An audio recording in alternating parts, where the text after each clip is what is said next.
Oh, wow, I changed that too. I just hope this works. No, you know what? It's not. I got like half the screen. Yeah, there it goes.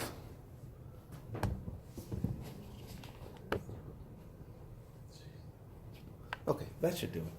Okay, we're going to pick up here. Invoking Miranda. Ian asked Wednesday last week about the Constitution and how the Constitution applies to these rights and telling someone, right? Whether or not we had to tell someone. Yeah, because it doesn't really say that we have to. Right. So the Constitution, there is no provision that says the government must advise individuals of the rights in this document, being the Constitution. It doesn't say that. That came through case law, and as you know, it was Miranda, Arizona. That's the case that says government must inform anyone who will lose their freedom, loss of freedom, of their constitutional rights. And then it goes on, it specifically says the right to remain silent. In other words, the Fifth Amendment. The right to counsel, Sixth Amendment. And it goes on, if the indigent, that's Gideon, that if you don't have the money to pay for counsel, counsel will be provided to you at no cost. Okay, that's Wainwright Gideon, I think, from that case. So it's based on case law and the Constitution. But when you invoke your right, how must someone invoke their rights? That's what we're going to talk about. Davis, an individual intending to assert their right to counsel, must articulate clearly to the police that they understand their rights as read to them, and they want to be represented by counsel. So to write it out? No. Ian asked if they have to write it out. No. They just have to clearly indicate to the officer, I want an attorney. It could be sign language. Right?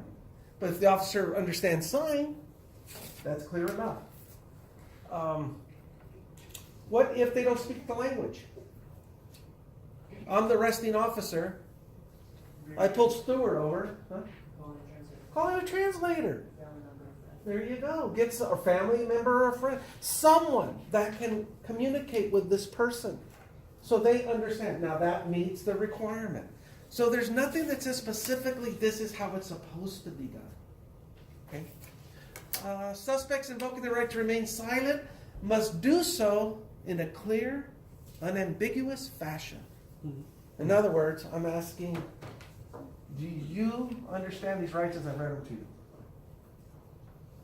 Having these rights in mind, do you want to talk to me? I can speak up.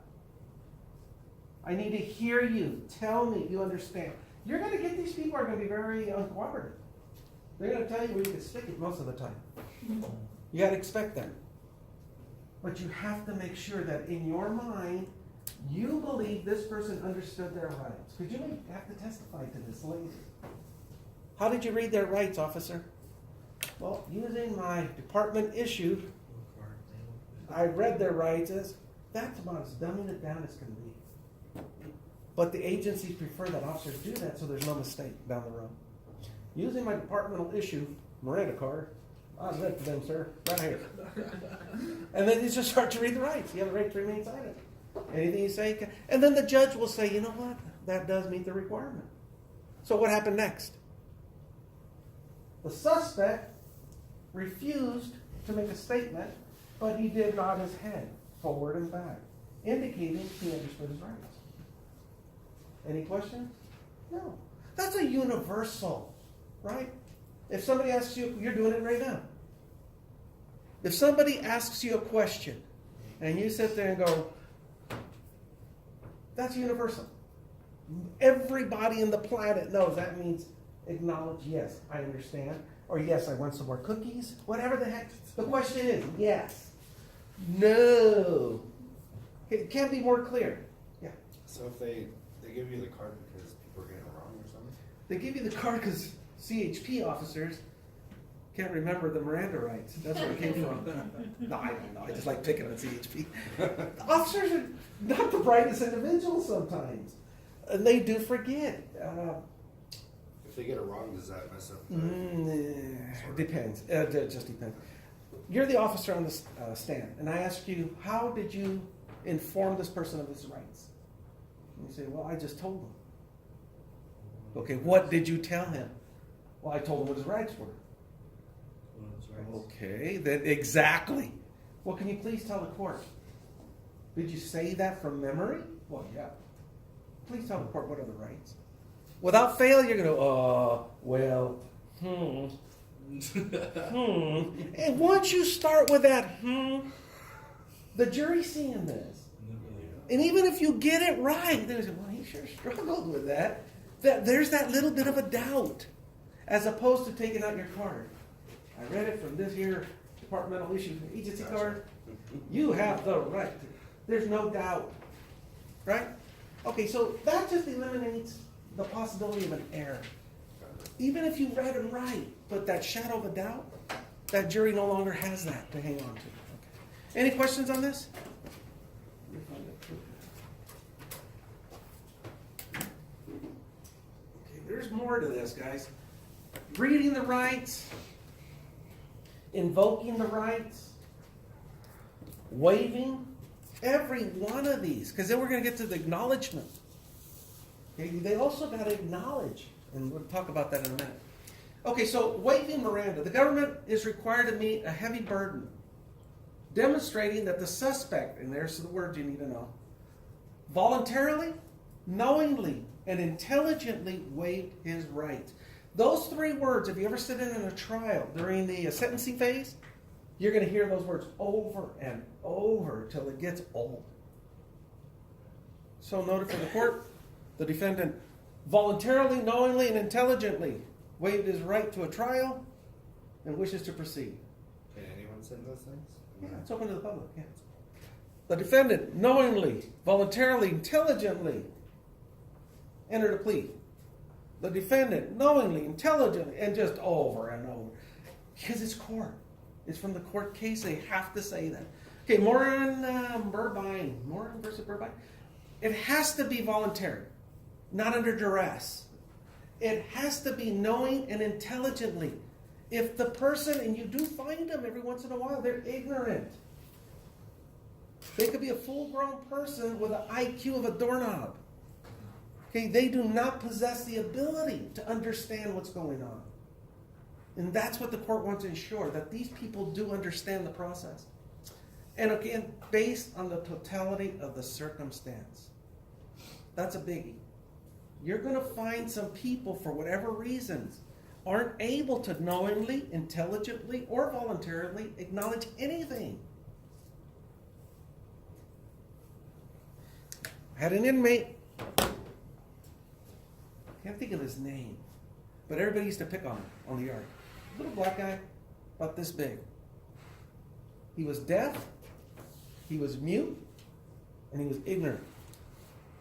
Didn't know sign language, couldn't read or write, couldn't speak, couldn't hear. How do you communicate with him? Verbally? You don't read or write. Oh, that's Just right. point. Point? Sure, Yeah. Non-verbal? What's that? When you go to somebody's house and you charades. There you go. You play games, charades. 2 syllables. Sounds like. Yeah. You cannot communicate. Well, he must have done something pretty bad because he was in a level 4 prison. Oh, wow. Yeah, so he's not a nice guy. But Yeah. God, he was a lot of fun. I'll tell you that. He was a lot of fun to be around. So the inmates were picking on this guy. He come into my office crying. And I'm trying to tell you what happened. no, I'm not teasing him. And this is what he sounded like. He sounded like a walrus. Right? He's always clapping his hands. And that's how he spoke. My officers always saying we're going to throw him a fish, see if we could keep him happy. I said, that's just wrong, right? We don't do that. So I brought the kid in, and I'm the lieutenant on the facility. So I brought him in, sort of adopted him. Said, okay, you work for me now. Okay, you're going to be my porter. So it kind of raised his level of acceptance on the yard. So now they saw this guy, right? And they go, oh man, don't mess with him. That's the lieutenant's porter. Don't mess with him. So he kind of got some credibility. Now he's out there in the yard, his chest is out. He thinks he's all that. He'll be in the dining room, and we'll watch him as he's leaving. If he sees something he wants on somebody's tray, he just takes it. Oh, wow. He'll just take it. Yeah, he's getting a little more bravado, right? So I pull him in, I tell him, don't do that no more. Just sign language, don't do that. The day he paroled, my wife was up in the tower. She was a tower cop that day. And I just happened to be coming from the admin building. As I'm walking in, they form a line, okay, from the entrance gate. The officers there with their file, and they have to check the pictures, the background. They'll ask him questions. I honestly don't know what they asked him, but they have, where are you from? Where are you paroling to? Who's your, and just pick questions at random from the file. Well, he's standing there, and as soon as he saw my wife, he's waving. I mean, talk about unorthodox behavior. Level 4 prison. And this inmate just sitting there waving. Then he sees me. I said, oh my God, no, you can't hug me. You can't hug me, back up. He hugged me anyway. I said, okay, whatever. But it was sad to watch this guy go. He did good. He paroled. I don't know if he ever came back. Never saw him again. Knowingly, voluntarily, and intelligently, that kid could never make that requirement. So I don't know how they dealt with him as far as the legal proceedings go. I dealt with them using charades, and it worked. Predominance of the evidence, totality of the circumstance, express and implied waiver. Okay. The evidence.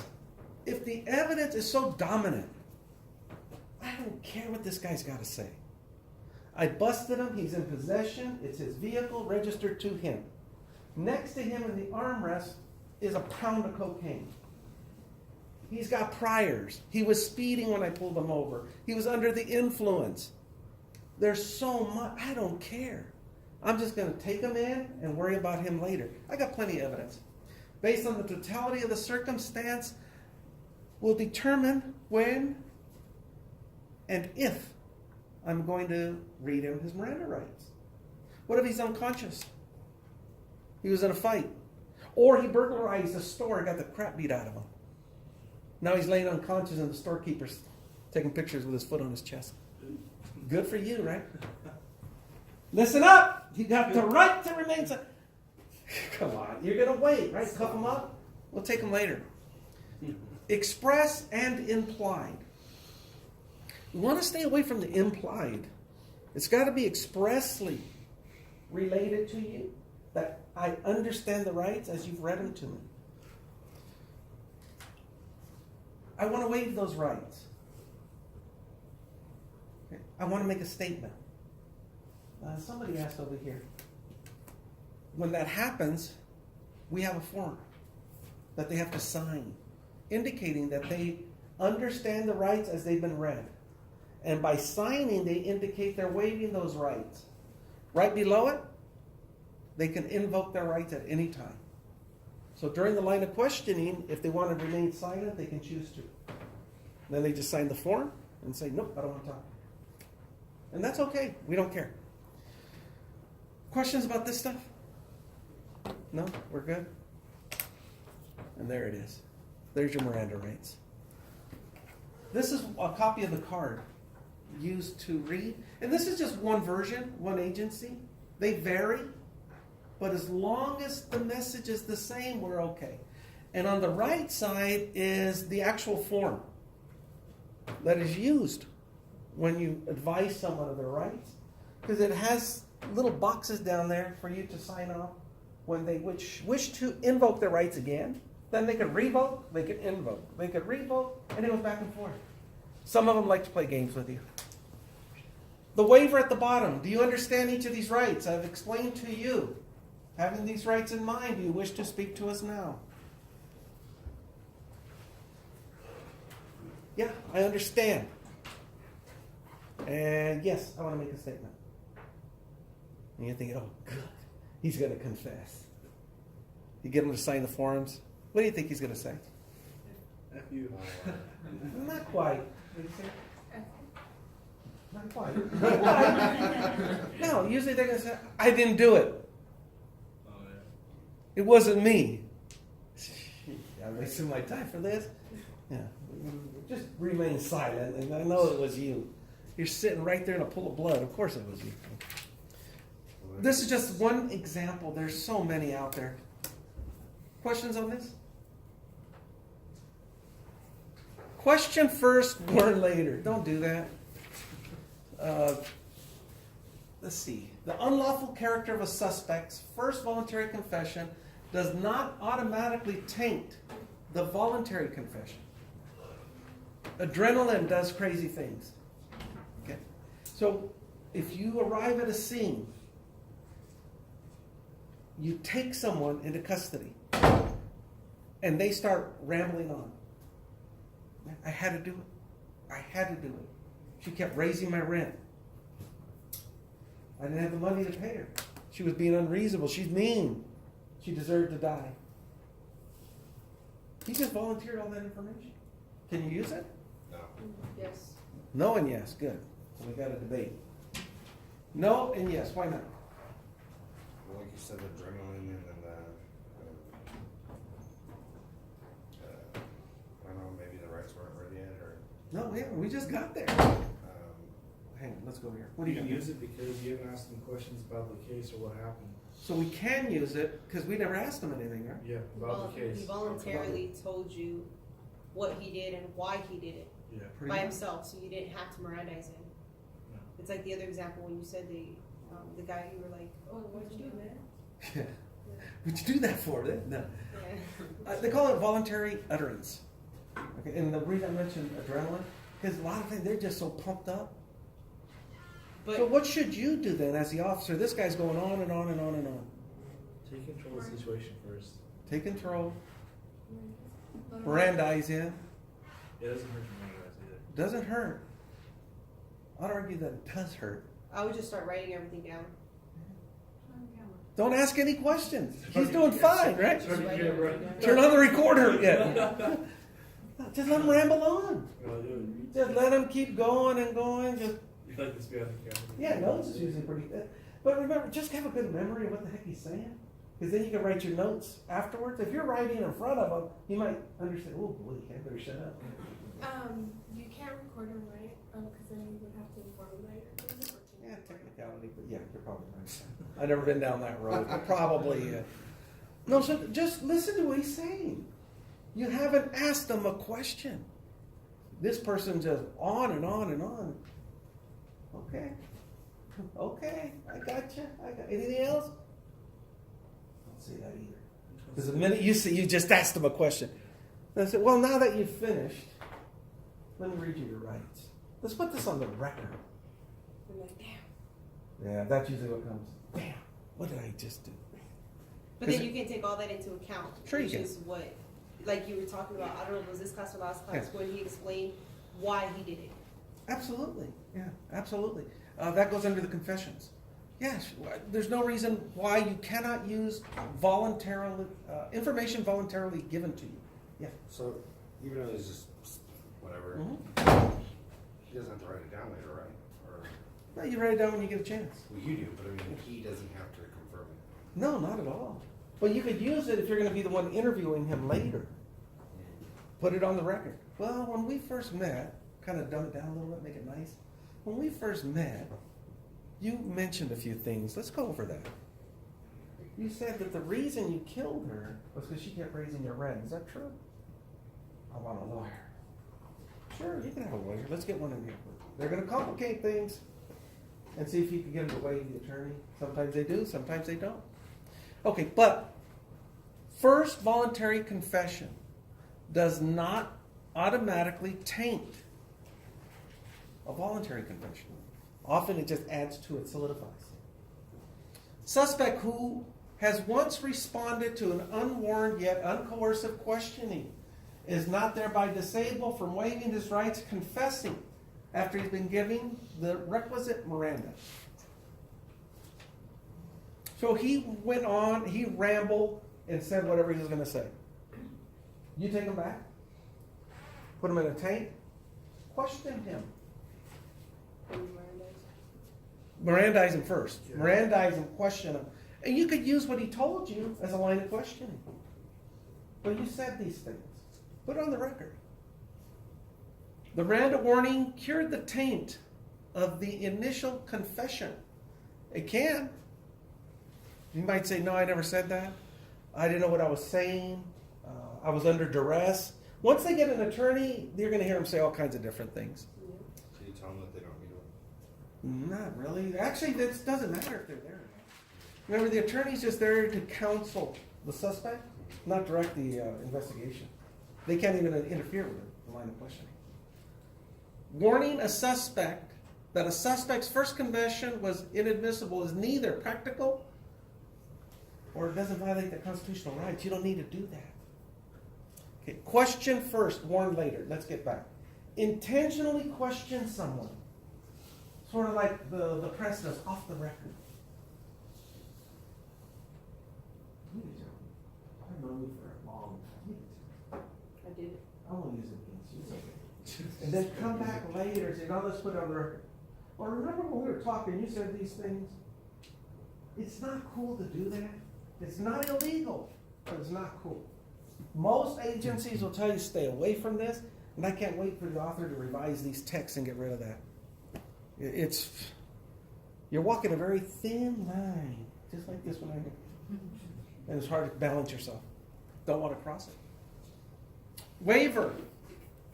I've invoked my right. I don't want to talk to you, Carlos. You're a dirty cop, man. I know you have to get me. I ain't saying nothing. But yet you don't shut up. Okay, but I ain't saying nothing. You come back and check on me and say, hey, thirsty? You hungry? Yeah, I could eat. I like donuts. You bring me a donut and a cup of coffee. I think, yeah, you're a nice guy. And you know what? I'm going to waive my right. I'll go ahead and talk to you. I just waived my right, and I want to speak to you now. So I've revoked my Miranda. Revoked it. You get me the papers, I sign. I revoked it. Then I realized what I've done. I said, nah, you know what? That ain't cool, man. You just tricked me by bringing me coffee and a donut. You know how much I like them.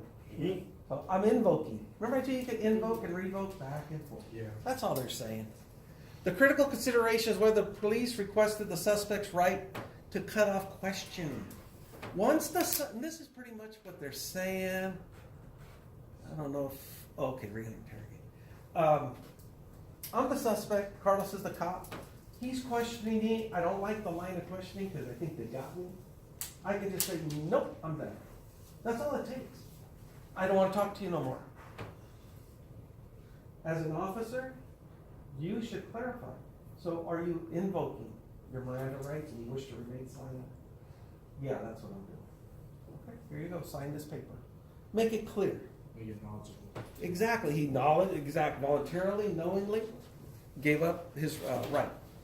And then Roberson, police cannot reinterrogate a suspect about a different crime. I know you don't want to talk to me about this, about the robbery. But you know that little girl was kidnapped. We need to get her back to her parents. And that is actually what happened in one of the cases. Why don't you just help me out, tell me where the kid's at, we'll get her back to her mom and dad. You cannot question them about anything. You guys get that? About anything. That's one step what the current one is right now. Anything. No, you can't. What's that? That's once he's invoked his right. Yes. Oh. Yeah, he invoked his right. He doesn't want to talk to you anymore. So a tactic was, well, talk to him about something else. You can't do that either. Now you can have just a regular conversation. Gotta get you something to eat. You need to use a restroom. How you doing? Things like that. But nothing focused on the crime. Interrogation involves either express questioning or functional equivalent of direct questioning. It doesn't say. Okay, it doesn't say it up there, but it's accusatorial. Okay, it's above an interview. An interview, you're just trying to find out what happened. You're gathering facts. During an interrogation, you're asking pointed questions. Directed at solving a crime. I think I have something coming up here for you guys to see. The comfort levels completely switch from trying to keep this person reasonably comfortable during an interview to completely uncomfortable during an interrogation. You've seen turn on the light as high as it'll go. Keep them there, don't give them any water. Make them as uncomfortable as possible. Because all they'll want is to get out of that room and they'll talk to you to a point. You don't want to go over and torture. No, this isn't torturing. This is keeping them uncomfortable. Good, I do have one. Here's a little clip. Police interrogation techniques. The good cop, bad cop routine, the prisoner's dilemma, making false promises of leniency, offering moral and psychological justifications for the crime. Police officers use a variety of techniques to extract confessions, admissions of guilt, and incriminating statements. Here are 10 police interrogation techniques that you should know about, from the gentle and soft to the more manipulative, confrontational, and coercive. First, we need to distinguish between police interviews and police interrogation. Interviews and interrogations are two distinct and yet related, sometimes overlapping constructs. Generally speaking, the main objective of interviewing is to collect information and to find out, quote-unquote, the truth of what happened. Interrogations, on the other hand, are conducted for accusatorial purposes. The objective of the interrogation is to extract incriminating statements, admissions of guilt, and/or confessions. In other words, when police officers interrogate a suspect, they have a pretty good idea that the suspect is guilty, or at least they believe the suspect is guilty because they have enough evidence that points to the guilt of the suspect. The police will almost never tell you that they're going to interrogate you. They will always say that they just want to have a word with you, have a chat with you, or just ask you a couple of questions in order to tie up a few loose ends. In fact, many interrogations actually start with interviewing in order to get the suspect to talk, to get the suspect to give up his or her rights, for the police officer to establish what they call a behavioral baseline, and for the police officer to establish rapport with the suspect so that they can keep the suspect talking. Alright, we're getting a little bit ahead of ourselves here. Let's take a look at some of the most common strategies, tactics, techniques, whatever you call them, that police use to extract confessions. Number 1, the pretext phone call. This happens even before the interrogation. The police will arrange for the alleged victim or someone related to the victim to call you out of the blue, saying something like, if you apologized for what you did, then we will not go to the police or press charges. We just want to hear you say that you're sorry about what happened and that you didn't mean to hurt us. Something like that. And of course, if you apologize, then the recording of this phone call will most likely be admitted in court as your admission of guilt, or even as your confession. And this can happen even before the police interrogates you. They may have already gotten your incriminating statements, admissions of guilt, or confession through this pretext phone call. The second technique is isolation. When it comes to police interrogation, the first thing they're going to do is to isolate you. The police officer will try to make you feel isolated, alone, and completely powerless. The interrogation room is usually very small. It has no window. You cannot see out. There's nothing on the wall. There's no posters, no paintings, no clocks, no nothing. Which means there is nothing for you to fix your eyes on. You will have to look at and listen to the interrogator. Most likely, you will be seated at the corner of the room in a chair that cannot move, while the police officer will sit in an office chair with wheels so that they can easily move closer to you or farther away from you depending on the situation. Sometimes the police officer will place you in the interrogation room and just leave you there for an extended period of time before questioning you. This is to further enhance your sense of isolation and powerlessness. Number 3, rapport building. Frequently, the interrogation begins rather pleasantly. The police officer will try to establish rapport with you in order to get you to talk to them. They will begin by asking you casual and friendly questions. Things like, hey, how long have you been living in this town? I see you're wearing a basketball hat. Which team do you support? Oh, really? Me too. The police officer might offer you food and drinks. Some police officers might even go the extra mile and wear similar kind of clothes as you in order to emphasize similarity and to establish a rapport. They interact and chat with you in order to see what you are like when you are relaxed and telling the truth, to establish a behavioral baseline, so that later on, they will be able to sense when you are tense and not telling the truth. During this portion of the interrogation, chances are you might feel that the police officer is a genuinely nice person and a pleasant conversationalist, and that you might actually feel that you really enjoy talking with this person. And that, of course, is what they want you to feel. That is exactly the objective of the rapport-building phase of the interrogation. Number 4, waiver of rights. And now, after you have been chatting with the police officer for a while, the police officer will say something like this. Well, it looks like you want to talk to me. Seems like you're someone I can talk with openly and honestly. I bet you are quite eager to tell me what happened. I am really interested in knowing your side of the story. Let's fill out a form. Let's take care of the paperwork. They will very nicely and very easily get you to give up or waive your right to remain silent and your right to legal counsel. Number 5. Open questions. The pleasant tone of voice will most likely remain throughout the open questions portion. They will ask you open-ended questions to generate as much information as possible so that potential inconsistencies in your statements can be identified and used against you. Police officers can get a pretty good sense of when you are tense or nervous and when you are uncertain or lying about things. Because remember, they had already established a baseline of your behaviors during the report building phase of the interrogation. This open question interviewing process can vary in terms of length of time. Number 6, accusation. Then the accusatory process of the interrogation will come. The police officer will accuse you of the crime confidently, unwaveringly, and repeatedly. They will say things like, "We know for a fact that you did it. I just want to understand why." And you will not be allowed to deny things. The police officer will interrupt all your denials. They will dismiss your denials as impossible and contradictory to the facts of the case. Essentially, they will not allow you to effectively verbalize any coherent denials or defense. They will say things like, "Stop denying it, stop talking, listen to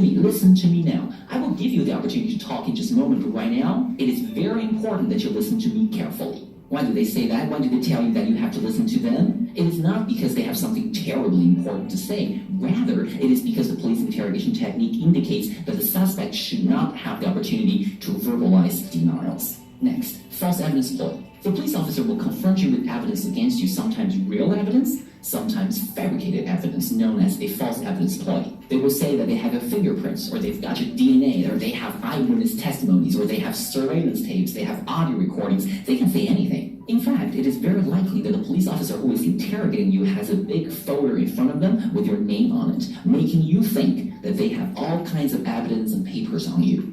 They may also have with them videotapes or CD-ROMs, making you think that they have video or audio recordings of you. This is all to put psychological pressure on you, and this is all legal. The police is legally permitted to use deceit when interrogating suspects. Remember that. Number 9, themes. The accusatory process of the interrogation will culminate with the use of themes, a bad theme and a good theme, both of which will state that you committed the crime that you're being accused of. But one says you did it because you are evil and because you intended to do so and because you wanted to cause harm to the victim. Whereas the other theme will say you did it merely by accident. You didn't know what you were doing, or you were drunk, or it was spur of the moment, or the victim deserved it, whatever. In other words, the good theme offers you moral and psychological justifications for the crime. It is just an accident. It's just a mistake. We all make mistakes. It's no big deal. And if you go along with a good theme, there will be a lesser charge, and the judge will be very lenient when it comes to sentencing. The good theme is also known as minimization. It minimizes the seriousness of the crime, it minimizes the charge and the punishment. The bad theme, by contrast, is maximization, maximizing the seriousness of the crime, maximizing the punishment, threatening you, scaring you. The contrasting effects between minimization and maximization associated with the good theme and the bad theme are very similar to those of the good cop and bad cop routine.